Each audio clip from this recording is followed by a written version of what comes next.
There's a very interesting thing happening now nationally in terms of a growing concern for Trump, for voters in general.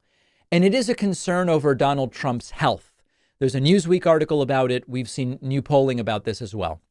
Now, the natural question, if you hear me bring up Trump's health, would be, am I talking about Trump's mental health or am I talking about Trump's physical health? Because both of them seem to be declining. And the answer is, yeah, I'm sort of talking about both, although it's sort of that Trump's mental health seems to be used as a proxy towards his physical health. Let's see what this says here. Newsweek reports fewer voters believe Donald Trump is in good health, and more think the 78-year-old Republican is too old to run for office now that Biden is no longer in the race, according to a new Morning Consult poll. The results show that now that Trump is facing off against 59-year-old Kamala Harris, fewer voters believe he's in good health, down to 52% from most recently 58%. Since Biden dropped out, more than half of all voters now say Trump is too old, up from 44%, and the number of people believing Trump is mentally fit is down from 53 to 48. This is good news. It's not good news because I take pleasure in people struggling with their faculties. It's not good news for any other reason other than it is empirically the case that Donald Trump is the oldest major party nominee in American history. It is absolutely the case that if you watch videos of Trump being interviewed and speaking going back 2 years, 4 years, 6, 8, 10, 12, 25 years, you see a notable and marked decline in his vocabulary and how articulate he is. And that to a degree, Joe Biden stepping aside is making that even more apparent. Now, you may have noticed that Trump is no longer talking about cognitive tests. He tried it early last week. And when we initially heard that Kamala Harris became the presumptive nominee, you heard Trump say, I still think we should do the cognitive tests. I bet I would do better than her.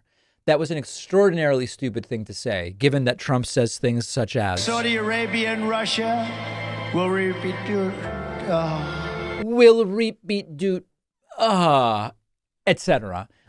Trump has stopped talking about cognitive elements altogether because it's a very bad idea.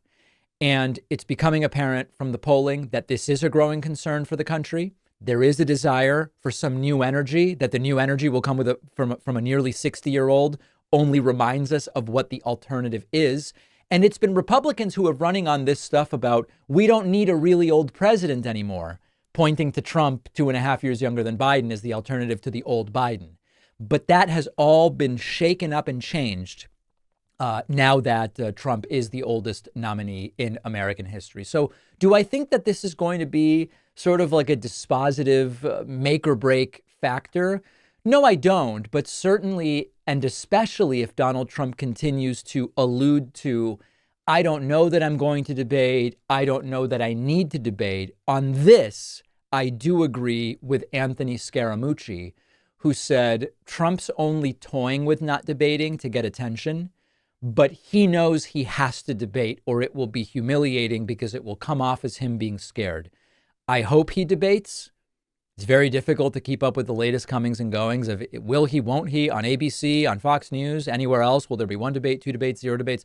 We don't know. As soon as something is officially scheduled, of course, I'll tell you.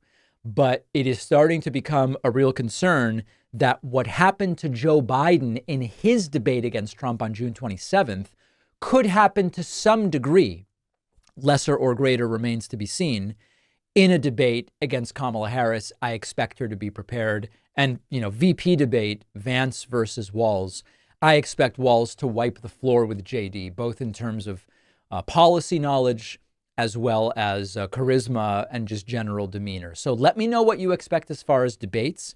Let me know whether you are more concerned with Trump's health since President Biden stepped aside.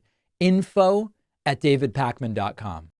One of our sponsors today is Zippix Nicotine Toothpicks. Zippix brings you a convenient alternative to smoking and vaping and the vape clouds, the ashtrays, the thing in your lip that people can see. I've seen that around.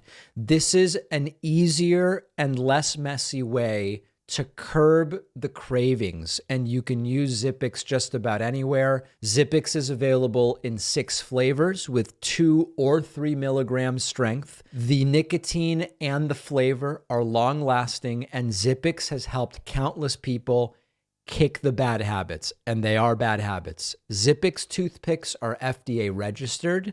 Their customer service is second to none. It is one of the most cost-effective alternatives. Also, check out their B12 and caffeine toothpicks. See for yourself why so many people have switched to Zippix toothpicks. You can only get Zippix online.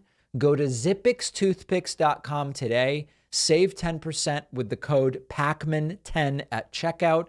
Just remember, you must be 21 or older to order. The link is down below.